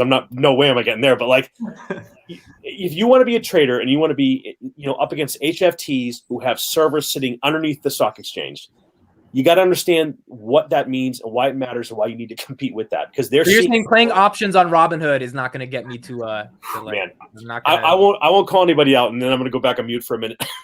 I saw someone talking about leveraging these extremely risky naked spreads earlier today on Robinhood, and he was like, "There's no risk. You make $400 a week," and I was like, "Oh my God, you'd lose $40,000 if it just goes $1 below your strike." And I was thinking the problem is this person wasn't delivering bad news. They're delivering what they think is the reality of the trade they're making because they haven't lost the 40 grand yet. But when that happens and it's all in margin and you blow up your account, it's going to be scary because I'll say one thing. It takes a long time to go up but not a long time to go down on a lot of these trades. So anyways, if you love trading, you want to be in trading, hell yes, more power to you. Learn your systems. Damn, understand the electricity and the plumbing behind the walls before you go buck wild and put all your life savings in there, no matter how old you are or how long you have in the market. Sachin, any thoughts you have? Man, there were years when I was spending like 3-4 hours to understand market and everything, and I was losing like big 6 figures. Yeah, it's a cough. It brought up the old memories. Look at him. He's still going. He's like, damn, 1993. That was a bad year. Lost my life savings. Oh, man. Yo, he's actually like, oh, my God, it's bad. Sachin, you okay? You just remember the summer of 94. He lost everything on Enron or something. Trading energy futures, that's what happens, bro. But like there was 1 year I did like 8 hours on one company. I made like 7 figures on that one. That was like made a change for me. So I realized the things I'm doing, there is something wrong. And another challenge for me was because I had like all of my trades has to go through an insider trading approval, because I was working with executives. I had access to information. So that forced me not to trade a lot of public companies. So I eventually ended up, that forced me to go into private investing. When you guys were talking about Oatly, I was staying quiet because the fund I advised, they had a position in Oatly before it went public. So I get to see, like I used to, when I get to see and discuss things about Oatly long before it happened. So guys, investing, the only thing I learned is you need to figure out what works for you. Okay, I don't try to copy. I try to copy a lot of people during my time. I lost big money. The only reason I stayed because I never had a debt. Okay, I stayed debt free. Okay, and and idea is like you need to come back to market. You need to save yourself. If you get yourself wiped out, so any trade can go wrong. Every time you invest money, you need to remember this could be August 2007, and you could be in deep trenches. This could be March 2000. If the trench happen and the stock goes down, are you okay holding this company through the decline? If you can, that's the company to go. Back to you guys. All right, the comments are just. We're gonna read the comments right now. Hold on, Sachin, you got it. I cough every time I think about my account state currently. Sachin is smoking the Palantir pack. I see Sachin is investing in cannabis. They said some Planet 13 would make this group interesting, Jeremy. I just love that Sachin went on that monologue, and it's like he was just like, guys, you need to be careful. Dude, you could hear the pain through his voice. Like you could feel it. Like, oh man, this man has been through something. No, I have lost there was like one trade. I think Kris and I discussed it offline. I lost within 10 minutes. The trade was already quite negative, and I lost that one trade. I lost 40% of my net wealth, and it happened and a major portion happened in within an hour. The market opened. So, and this is something I'm supposed to be an expert. People ask my advice on how to trade oil and what is happening in oil industry. So that is where I say you need to understand how the market works. I go what Sean has said, because I was caught in this trade in ETFs and the market moved in the hours when the market was not open. I literally do not have I couldn't do anything. So you really need to understand what you are buying into and how it is structured. Because for example, if you guys remember in 2016 and 2015, the most popular trade was short volatility. People were buying SVXY, people were buying XIV, because it was inversely correlated to every time SPX goes up, it goes fine. It was the easiest trade to do. But then the February 2018 happened because people didn't know that how the ETF is structured. The volatility of the ETF declined that ETF 96% within one session. And everybody was thinking, but S&P moved 4%, why this thing moved 96%? Because the way the ETF was structured, it was not clear to a lot of people. And I was doing the trade a lot. The only reason I managed to escape that disaster was pure chance, because I was moving from Malaysia to Nigeria that year. And then what happened is my broker said, oh, we don't provide services in Nigeria, so why don't you cash out? You need to find a new broker. So I sold everything. I cashed out. I was sitting in cash and I was moving my furniture, getting everything packed, moving to Nigeria. And then this happened. So you need to understand there will be events in the market where you will be caught unattended. So you need to ensure a investing strategy that works for it. I live in Malaysia. That means when the market opens, it is 9:30 p.m. or 10:30 p.m. for me. So I'll be sleeping when the market is running. My investing has to be my sleep proof. I don't lose sleep nowadays that is something is happening or what is happening, or the Palantir has gone from $45 to $10. I decided it long back, like almost 6 months back, that what is my point of going all in for Palantir, at least in my US public equity. So the only thing left for me that when the time comes, I mean, you have to pull your trigger. You have to decide things earlier. Like if I have to increase my position in Palantir, I have a price point. If I have to sell Palantir, I have a criteria. When do I sell Palantir? Okay, if I have to sell SpaceX, I know what is my criteria for selling SpaceX. The problem what happens is when that time comes, if you get frozen in the moment, then it doesn't matter how good the company is and how good your thesis is, you will lose money. You have to be extremely ruthless in terms of execution. Jeremy, how do you feel about Cathie Wood?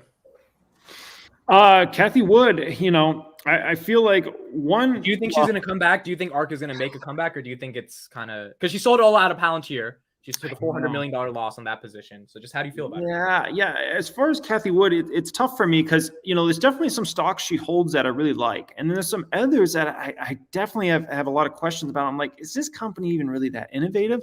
And even if I look at Ark's top holdings, right? Obviously, Tesla is the biggest holding. Usually Teladoc's up there. And actually, I like Teladoc. That's still one I'm diving into deeper before I can buy it. But I think that one's starting to look very, very attractive. You know, I look at Zoom stock. That's usually one of our biggest holdings. And I'm like, you know, Zoom, have they done anything outside of really like the basic product they have yet that's in any major way? And it just seems like, it almost seems like maybe they could get commoditized over time. And that kind of worries me. And then, so that's kind of my issue when it comes to some of her stocks. Is I'm like, I feel like there's much more innovative companies, and being that she's one that's supposed to be very, very forward looking, some of these stocks, I'm like, oh man, is this really the best that we got out here? You know, Robinhood's usually a top 20 holding for her. No disrespect for Robinhood, but I'm like, Robinhood, come on, man. You have a thesis on Roku. So given you're on YouTube and Google owns YouTube, and I believe your thesis on content is user generated content is like key. I would assume that's your thesis, just given the creator economy. And Roku is kind of like, well, we want to be this distributor of like premium content to some extent, or independent publishers go through the Roku channel. It's a direct competition with YouTube. Is there any comparison between buying Google stock over Roku, or just do you buy more Google stock given you have a career on YouTube? Yeah, I would prefer Google any day. Roku's been one. Maybe I've just missed it. I've just never understood that. I've never understood the appeal there. I've never like why would I want to own Roku stock? Like that's just one that I've looked into and I'm like, I just don't quite get it. So maybe I'm missing the boat there, but that's just been one I've never really understood. And I know that's one of her biggest holdings. I'm like, I don't get it, but I don't know. Maybe I'm missing something there. But there's one point I want to make for everybody watching this, because we were just talking about some mistakes we made in the past in the market. And if you guys got any opinion on this, I'd love to hear from you. One thing I like to stay away from an investment standpoint is commoditized industries. Something that I've always struggled with is anything that's a commodity. So oil and gas stocks, for instance. If we think about like steel companies, if we think about even like home builders can be very commoditized from time to time. If we think about even like an MU, which I really am a big believer that, much more memory is going to be needed in the future, but even an MU, I kind of look at that and I'm like, dang, that's even kind of a commoditized industry. So that's just something that from an investment standpoint, sometimes it's hard to invest in those sorts of companies because they have really big boom and bust cycles, where and it's funny how they work. Usually when it looks the worst for those sorts of companies, that's the time to buy. And when it looks the best and the earnings are at record highs, that's usually the time to sell it. So those are almost more swing trade stocks. I found that's not really my specialty. So I just wanted to point that out to people as something I don't usually touch on, but I have a lot of trouble if trying to ever, make an investment into anything that's commoditized. So today alone, Sachin, go ahead. I think what you said, is one of the most important points in investing, that you don't need to invest in everything. You need to figure out sectors and companies which you understand and you have some sort of access of information. This is what happens. Like in February 2021, people were asking that we have a diversified portfolio. And then the same people, like after 7 months, were telling me that all of their portfolio is down 80%. So just because you're buying a lot of stock, you're not diversified. And just because you're buying a lot of things, it doesn't save you. So be very clear. And this is the idea of the concentrated portfolio. Know the thing you are buying. You don't have to buy 100 things, because if you're buying 100 things, just buy index fund. And Yep. yeah, I mean, you get plenty of time, live your life. Yep. Back to you. John, go ahead. So on a day-to-day basis, I'm using Zoom, Hangouts from Google. I'm using Meetings from Microsoft. I'm using Slack huddles and video from Salesforce now, right? I mean, there are so many choices that aren't standalone, are included as features and functions and for free with other platforms. I agree with you. Like there is something broken in Ark. I'm not pretending that I run Ark or have anything to do with it, but there is something broken in the way that they're defining innovation, in my opinion. I understand they want to get out of Palantir. That made sense if they have a conviction for that, but replace something as innovative. To your point, like a video technology platform is not innovative. I just want to touch on Roku, though. I think that I have a Roku TV in my house, and they're really moving into the licensing, into the hardware space, into an operating system for connectivity of entertainment. Now, I don't own Roku either, for the record here, and I don't have any interest in getting into it, certainly at this point. But it is really, yeah, I need water too. I just saw that come across. I'm dying over here. Roku's one of those interesting ones where like they're going to take, I think they're trying to make a pivot to being more than they are.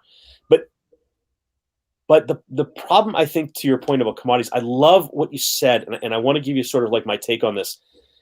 I think that there are certain stocks where you're better off understanding the components of what makes them good, right? So, do I want to own a steel manufacturer, or do I want to own steel, right? Or, like how low on the chain can I get?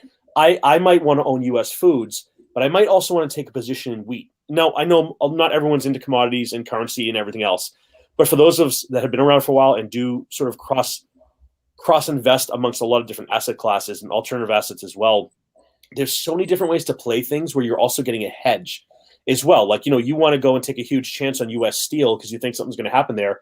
Well, maybe you take a hedge in actual underlying metals, right? Or maybe you look at a basket of metals to take a hedge against it. So there's just so many ways to look at the supply chain to where it finally becomes a product at a certain company. Your point on storage, by the way, I just want to call this out. Not everyone follows the storage game. We talk about Palantir and AI and machine learning, but all that data has to get stored somewhere. And so every year, 2 years, 3 years, we see a new big name in storage come out, or a new type of storage system for ultra high rate storage. And I just saw something earlier today that was cool in that space. I don't even remember the name of it, but excuse me. Wow, we're really passing the cough around here. It's so true. Like you just, yeah, no kidding, right? Now it travels through the wires. You get into a storage company, and then a brand new player comes to market, or AWS decides to release a new version of what they can do, or Azure or anyone else. Now what? Now you've got like a dead storage company. I've seen so many of these like microcap storage providers who it's like, man, they just need to get acquired. It's like no one's acquiring them. No one cares about updated storage. It's too expensive, bulky, and everything else. So it's a good point. I mean, even like if I want to go big into Tesla, I also start to look at how I hedge with lithium, or I start to look at where I hedge with suppliers and builders. So just the more people get into this journey, and Sachin, I think you and I are probably much further down the road than most investors, for good reason. We've been doing this a long time. But for those who aren't used to it, it does pay to educate yourself, not necessarily invest in these things, but educate yourself in how commodities work, where they come from, and how that supply chain gets to a final product. And it's just such an iterative process of learning all the time. And I want to make sort of a PSA here. Go to your local library. They have great books, and they're free, and you can learn so much. And online and YouTube is great, but take a jaunt down to the public library. I guarantee there's some good stuff in there, and they'll order anything you want for free usually. So libraries are great. All right, that was the most boomer thing of the night. So I want to touch up on one thing, and because you mentioned it, and that's teledoc. And I work in healthcare. I can tell you, we're radically shifting on how we're delivering care. Like COVID has dramatically increased the amount of change that we are going through. Like COVID was this rapid catalyst that we were not expecting. And one of the biggest beneficiaries of that is telehealth and the providers of telehealth. The number one telehealth provider right now is Teladoc, based on its total value, but at the same time, it is still a growing pie, right? The key to Teladoc is that it's a first mover in a lot of this stuff. And the thing is, within healthcare, it's really hard to get people to adopt things, like, because at the end of the day, you have to almost like have confidence in it, right? So I know a lot of times people will say, there's competitors out there that can do the same thing. What makes Teladoc so special? I can tell you, Teladoc, there's a lot of people who have confidence in Teladoc, but that's just going back to the point on Ark. That's the other thing I don't understand, because a company like Berkeley Lights is also in the portfolio. So I'm just like you, Jeremy. I see some of these things and I see, wow, this is a very innovative company. It's going to do very well. But then I see the negatives and I'm like, what the hell is going on? Like, these two companies cannot be more opposite of each other in terms of technology. And so when I see that, I have to ask, like, what is it? Is it some of her people who are trying to develop a thesis around a company? Are they the ones that have more input? Has she taken a lesser role, and that she's given a lot of those additional responsibilities on the research side to people? And that's what I'm seeing with Palantir, because clearly when you're selling Palantir and you're buying Roku, it like drives people a little crazy. And I tried, like, me and Amit, sometimes we try to like put our other hat on, right? Where we say, okay, let's take a hat from the bullish side, and then see if Amit, being a master debater that he is, he doesn't like that term, but I'll give it to him. To For obvious poke reasons, holes I don't like that term. to You say it really quickly. I don't like that term. Kris, Jeremy does have to get out of here in 2 minutes, so I just want to end it real quick, and then we can talk more about T-Doc. Jeremy, what's the master plan? Like, you have a growing audience on YouTube. Like, do you have businesses you want to start? Do you want to do something with this audience? Can you give us kind of like, what is your goal 5-6 years from now to build in business? Man, I get that a lot. I actually don't have any master goals or anything like that. And the reason being is, what I've learned in life as life has transpired is, like, dude, life is so crazy. You know what I mean? Like, there's so many things that have happened to me that in a 5-year span, the way my life can change is dramatic. I had my first kid before I ever anticipated. I thought I would start having kids when I was like 30, or maybe like early 30s. And my first kid when I was like 24. That was totally unexpected. If you kept master debating, you would have had that problem. But like, you went the other route. So. Yeah. Instead I had a kid. No, but in all seriousness, it's just like, I moved out to Charlotte, North Carolina for a while. Then next thing you know, I moved out to Vegas. Then I started a real estate marketing company. And then I built that company up. And next thing you know, YouTube took off. So then I just dropped my real estate marketing company. I'm like, well, YouTube's getting too big. I got to focus on this now. And so the main thing I've learned in life is it's hard to, especially when you're running, it's hard to really make even a 5-year forecast, because you're doing so much and so much is changing so quickly. And if you're really putting in the work and you're grinding, your life changes very, very quickly. And so I don't have, like, I can't even tell you about where I'll be in 5 years or my goals in 5 years. I don't even know if I'll be on YouTube a year from now. You know what I mean? Like, I have no clue. What if there's some, I have other businesses I have rolling right now. What if something becomes so big that the time I put into YouTube, it's like a financial deficit for me, right? Yeah. Imagine you have a business that, let's say, is worth like $100 million, and you're going to be filming YouTube videos as a CEO. Like, come on, man. And so that's the toughest thing for me. And so I don't really have, I wish I could tell you, I want to be here or there, but I can't do it. What I try to focus on is the next like 6 months. At a time. And here's what I want to do over the next 6 months. Here's how I'm going to execute. Okay, here's my next 6 months. Here's how I execute. And I'm the type of person that if I see some huge opportunity and I can see it has potential, I'm going to go that way now, even if that was never the plan in the first place. So. But well, hopefully in the next 5 years, you still will be flipping your flapjacks. So that'll keep us happy. Thank you so much for being on, man. We really appreciate it. It's a first for the Palantir community. Thank you for being on. And thank you guys. Thanks for having me. And I got to say, if you ever want me to come back in the future, I'd be happy to, because I could literally probably ask you guys different questions to get your take on Palantir for literally like an hour and a half straight. You guys have so much knowledge on the stock, and it's one that I'm so interested in that I just love hearing your perspective. So thanks for having me once again. Appreciate that. Thank you, brother. It's a pleasure to see you, Jeremy. Take care, Jeremy. Have a good Anyway. see you, man. Yeah. All right, let's do a little recap. How'd you guys think that went? I think it was fun. It was good. You want to know something? When I first started watching him, I honestly, because of some of the stuff that he was doing, like with the flapping and flapjacks, all that stuff, I didn't take him. No, I'm just saying I didn't take him seriously. But that's the key mistake that a lot of times people make, is that they judge just based on the very small part of it. So I would say, look at this guy, with with his thumbnail looking weird. So like, but then I started to like watch it and I understood that this guy was really smart. And like right now, everything that he just outlined, why he does what he does, is what made him successful. Like even the fact that like, you know, he was making these like making investing more human, more like approachable. I didn't even think of that. Like no one thought of that 15 years ago. Everyone thought the best way to get someone to invest is to be cut and dry and just, you know, pretty much just outline things, show numbers, and that's it. Whereas he's actually made it more interesting and fun to interact with. So I gotta say, he's on another level of intelligent. And this interview just kind of proved it, you know. Yeah, I think one of the cool things is he jumped into Monster and Oatly because of stuff he saw, and he jumped into YouTube because he saw YouTube going up. So he is that's why he couldn't answer the question at the end. He doesn't have a 5-year plan. He's just like in the moment. Let's see what happens and keep going from there.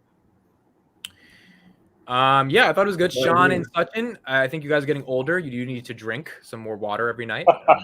You know, Sean, you said you were going to bring 270 pounds of sexiness. Maybe some of those pounds got to go, man, because this coffin is just like... Dude, I'm telling you, it's like allergy season in my house or something here. I'm a boomer. I'm going to libraries. I'm getting lit up over here. It's phenomenal. Dude, that library comment, I was like, what? I was like, I get information, but why the fuck would I go to a library? So I wasn't even going to tell you this. So my son is like, whoa, I know Jeremy. He's really cool. He talks about stocks. He's like, why are you talking to him? And I was like, well, I don't know. He's obviously asleep right now. And I was like, I'm going to make a suggestion that he goes to the library. And he's like, you better not do that. You better not tell someone to go to a library on a YouTube live stream with this huge YouTuber. And I was like, I'm doing it, bro. I'm doing it, man. You did it, and you have conviction. That's the thing about you. That's why I love you. You say conviction on a library. Conviction on a library. I'll tell you what, like true story. So like I use Audible all the time, but like I use big fan. All the libraries offer that stuff for free, so you don't have to pay for it. Yeah, that's true. You just gotta get it. So me. Well, I mean, look at me. I mean, like I'm in Southeast Asia.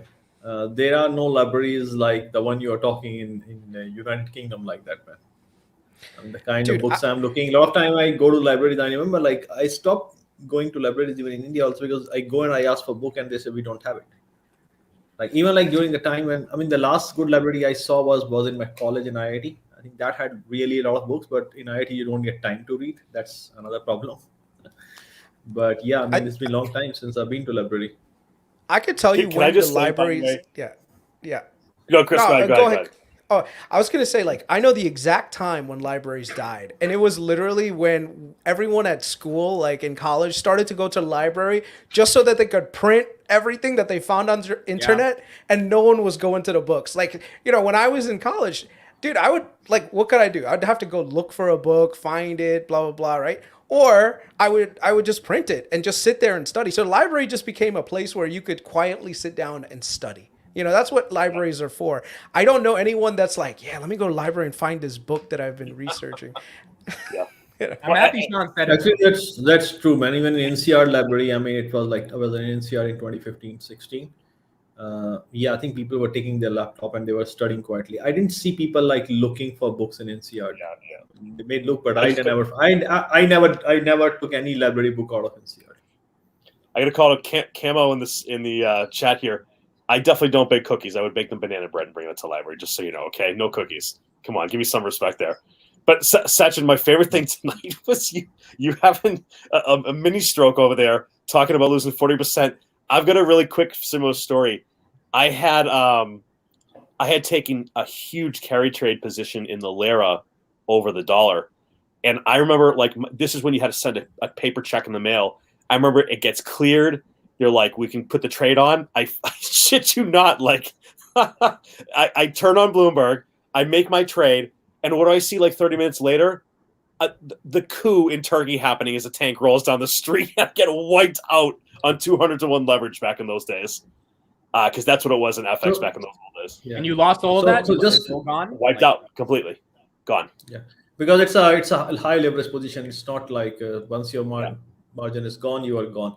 Just for everyone to be in the audience, that carry trade is the one where you goes long on one currency, short another currency based on the difference in the interest prices. So that you say that the interest prices will carry the profits for you. So that's a forex thing, guys. One thing I want to share. I mean, it's when we were discussing about Ark. I mean, I think it's very important. So let me share, because I'm not going to be sharing anything for another 2 months. See, Ark has 3 things broken. The first thing is they talk about innovation and disruption. The most innovative and disruptive companies are in the private space. They do not have a private company in their portfolio. So that is their first big miss. The second thing is they have mixed up very badly their long-term and short-term strategy. See, their last purchase of Palantir was in the 13th and 14th of January. Based on their own mandate that particular time, that means Ark was saying that we expect Palantir to go somewhere around 67 billion in 5 years. They started selling Palantir long before their earnings. They started selling Palantir on 31st. They started selling Palantir exactly in 2 weeks. So their whole logic of this government business dying and all that, it was not foolproof. And when they sold their position, they were saying that Palantir, they don't expect Palantir to even go 44 billion in next 5 years. So their thesis about Palantir changed from a company they were seeing as 70, 80, 90 billion at least to less than 40 billion in a span of 2 weeks, while nothing has changed. So why you change that kind of a position on a company? There are 3 reasons for that. The first thing is macro. That suddenly you see that this macro and this industry is going to see a lot of headwinds, which is not happening. Okay. Second thing is that company comes up with really abysmal performance, which Palantir did not do. The third thing is that you kind of buy in a position which you think then give you a return in short term, but you don't want to say it. So at this particular point, they are preaching everyone to go for long-term investing in innovation while they are buying and selling things. They are in a trading mode right now. And there is a reason for that. See, in 2021, a lot of funds have been outflows. Their positions have gone down. Their income, Cathie Wood income, is based as a fraction on total asset under management. They are under pressure to arrest the decline of their outflows and their stock performance, because that is what controls their payments and their bonuses. So at this particular point, if they are saying that we are doing the investing just because this is how we feel, this is our conviction. See, I will never come to you and say, I'm doing this because I want more assets under management. Okay, because that's what my intention or my salary lies in. I will always say I'm doing it because of conviction and everything.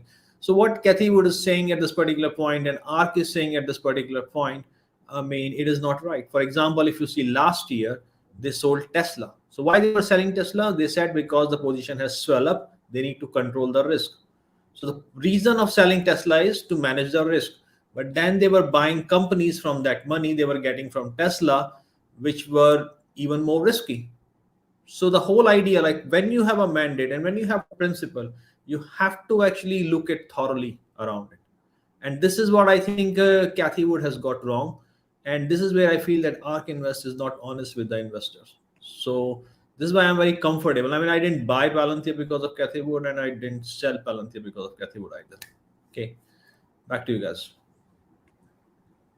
Yeah, everyone make sure to subscribe. All of us, Sean, Sachin, Kris, please make sure to subscribe to everybody. They did a great job today. Awesome podcast. Yeah, I agree with what you're saying on Ark. John, thank you for being on. I don't know if you guys have any last thoughts. Nice 2 hours on a Friday night.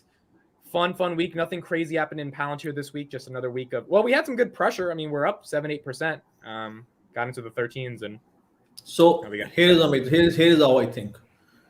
Until unless we have a $1 to $2 gain for almost like 4 to 5 days, and we open after a weekend gap up on Palantir, I will not consider Palantir is out of woods. Okay, that is to me is going to be the sign that we are ready for the rally. Okay, until that time, I think it's just a progress, and we might go down, we might stay in this range, we test it. But the moment I see like Palantir is making gains, which is little larger than average and consistent day, and it survives a weekend very well and gap up, to me that's the sign. okay. So I just want to say, in the next 2 months we'll see that. Coach Trap just said, once we 10x, we're gonna have a giant convention in Las Vegas. I suggested we do the Bellagio. I can't wait to meet you guys in person, because it's kind of crazy. We know each other so well. Twitter, YouTube, every day. It's like you guys are like my best friends that I used to have in high school. I'm connected with you through social. but I've never seen you guys. It'll be so cool one day to just see you guys.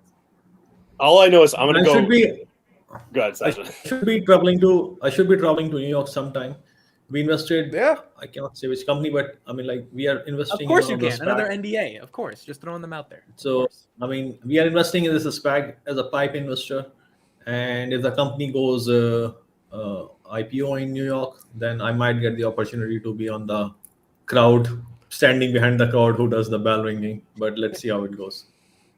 That'd be cool. All right. All right, But so, I everyone. mean, when you are in UK, man, I'll be coming to London next month. I mean, if you are in London during that time, I think we can catch some time, man. Okay. All right, guys. Thank you so much. I'm loving Sean, this any chat. last thoughts? I gotta say, I'm loving this chat.